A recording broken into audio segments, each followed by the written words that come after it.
নেতারা বলে আমরা রাখবো, এক দলের নেতা বলে যে আমি রাখবো।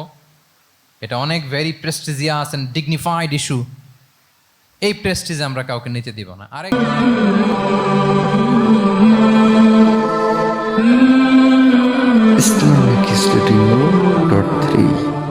ছিল না, কেউ এদিকে কেউ ওদিকে। রাসূল সাল্লাল্লাহু আলাইহি ওয়াসাল্লাম এই তীর তলোয়ারকে উপেক্ষা করে সামনে যেয়ে দাঁড়ালেন ঢালের মতো, আর বললেন আনা নবিয়্যু লা কাযিব আনা ইবনু আব্দুল মুত্তালিব। এই সাহাবারা, আনা নবিয়্যু লা কাযিব, আমি সত্য নবী, আমার দিকে ফেরো। I'm the grandson of Abdul Muttalib, আমি দাঁড়িয়ে আছি, ফেরো। রাসূল সাল্লাল্লাহু আলাইহি ওয়াসাল্লামের যখন এই সাহসী স্টেটমেন্ট তারা পেলেন, আবার আল্লাহু আকবার ধ্বনি নিয়ে সাহাবারা সামনের দিকে এগিয়ে গেছেন। এই যে আগালেন, আর পিছু ফিরলেন না, হুনাইন জয় করেই ছাড়লেন। আল্লাহু আকবার।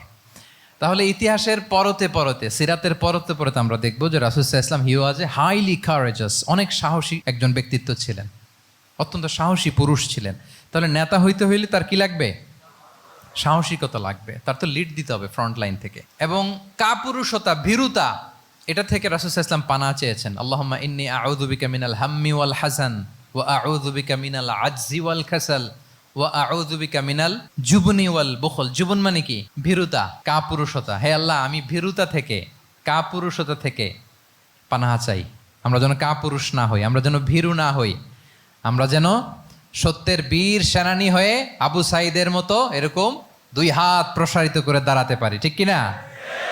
এই যে কারেজাস আবু সাঈদ, হ্যাঁ, is the icon of courage of Bangladesh. কি বলেন?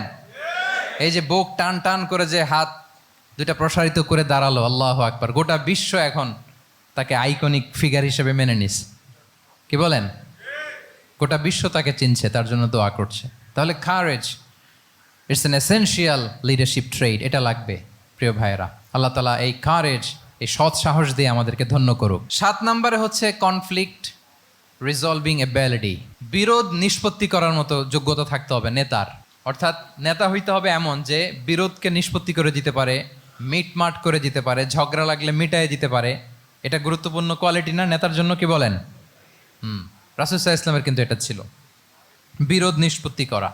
রাসূল সাল্লাল্লাহু আলাইহি ওয়াসাল্লাম মক্কা থেকে মদিনায় যে 1 ঘন্টায় বছরের পর বছর চলে আসা যুদ্ধ, they use to fight each other, Aws and Khazraj, 1 ঘন্টায় যুদ্ধ থামাই দিয়েছেন। আল্লাহু আকবার। He was a very good mediator and arbitrator. রাসূল সাল্লাল্লাহু আলাইহি ওয়াসাল্লাম অত্যন্ত ভালো মধ্যস্থতাকারী ছিলেন, ভালো মধ্যস্থতাকারী তিনি ছিলেন। তিনি থামিয়ে দিতে পারতেন, বিরোধকে থামাতে পারতেন। আপনারা জানেন যে মক্কায় একবার সম্ভবত অগ্নিকাণ্ডের কারণে কাবা ঘর জ্বলে গিয়েছিল, ধ্বংস হয়েছিল, কিছু অংশ নষ্ট হয়ে গিয়েছিল।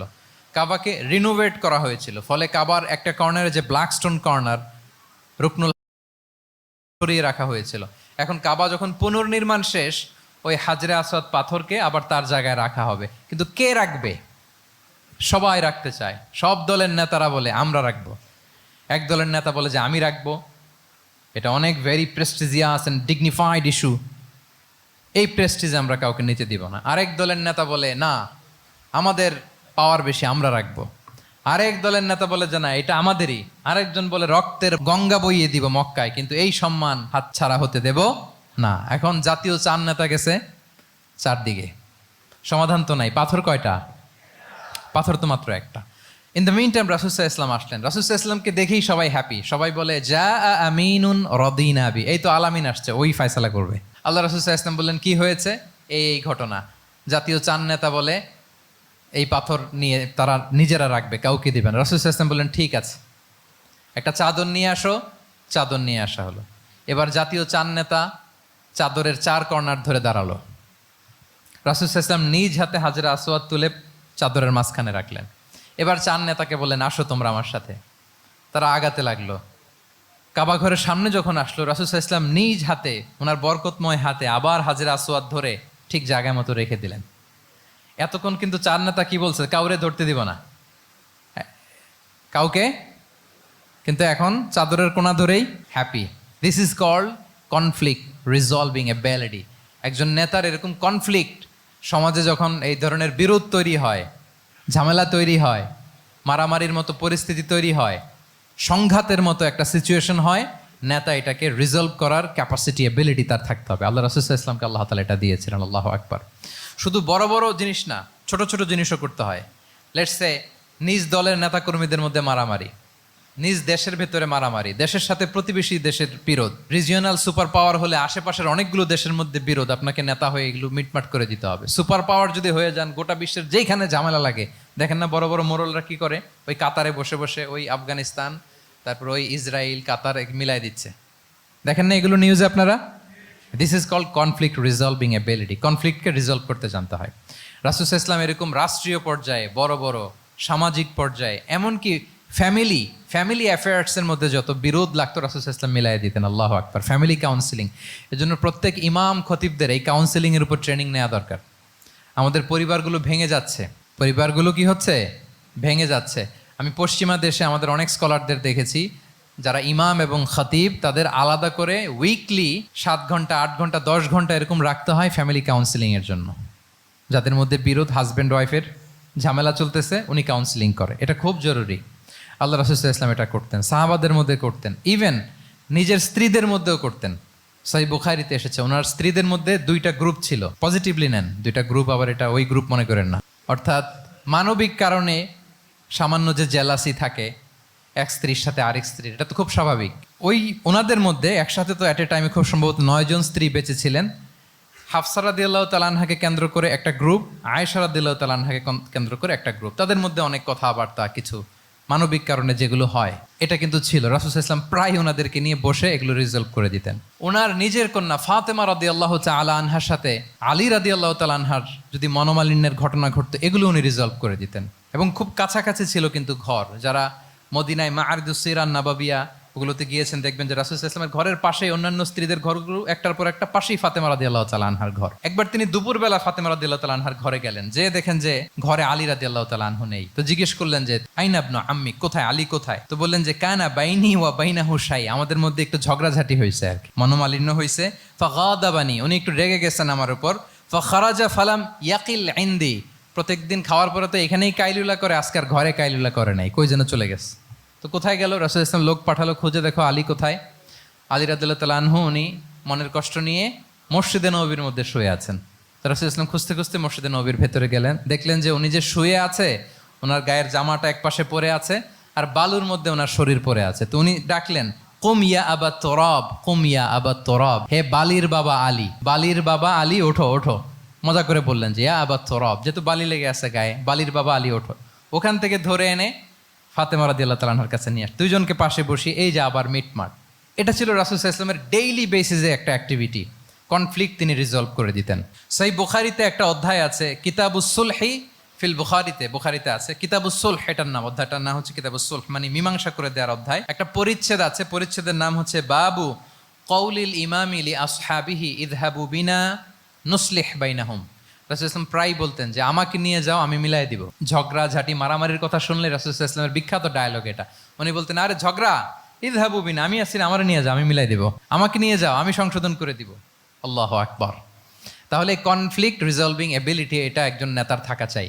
8 নম্বরে হচ্ছে visionary. A leader should be futuristic, সময়ের আগে চলতে পারা, এটা নেতার কাজ। He should see beyond the boundary, out of the box.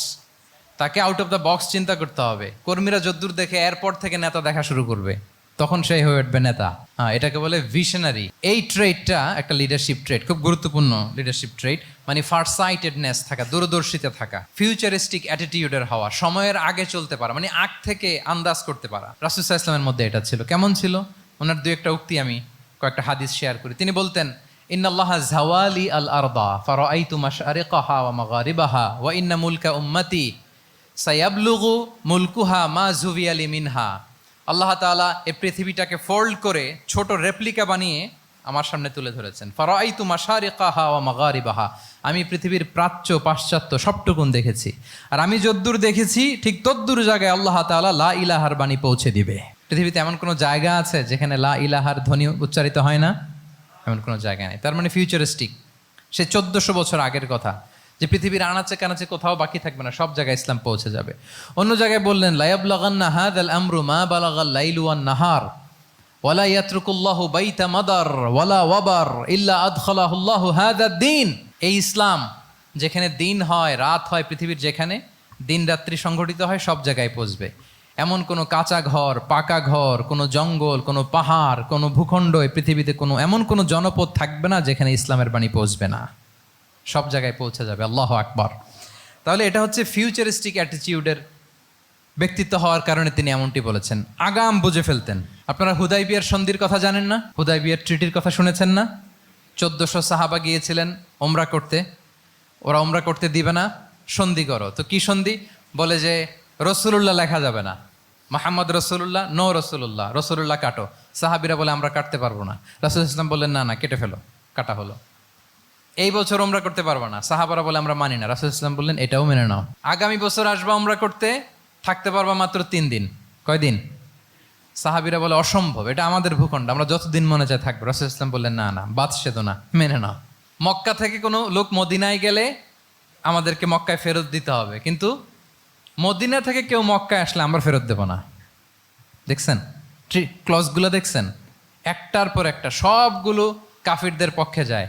কোনো সাহাবা রাজি হচ্ছেন না, কিন্তু আল্লাহ রাসূল ইসলাম কি বলেন? মেনে নাও, রাজি। কারণ সাহাবারা তো অতটুক দেখতে পারতেছে না। বলেন 3 তালা উপর থেকে, 3 তালা ভবন থেকে একজন মানুষ যদ্দূর দেখে, 30 তালা ভবনের উপর থেকে কি ওইরকমই দেখে? পানোরামিক ভিউ দেখে, সে অনেক বড় করে দেখে। আর 3 তালা উপর থেকেই সামান্য কিছু দেখে। রাসূল সাল্লাল্লাহু আলাইহি ওয়াসাল্লাম অনেক দূর দেখতে পাচ্ছিলেন। তিনি চিন্তা করলেন কিছু বছর যদি আমাদের মধ্যে দাঙ্গা হাঙ্গামা যুদ্ধ বন্ধ থাকে, আমরা গ্লোবালি ইসলামকে ছড়াই দিতে পারবো।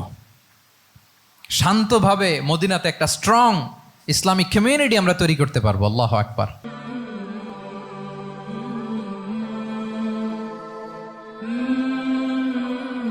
Islamic Studio.3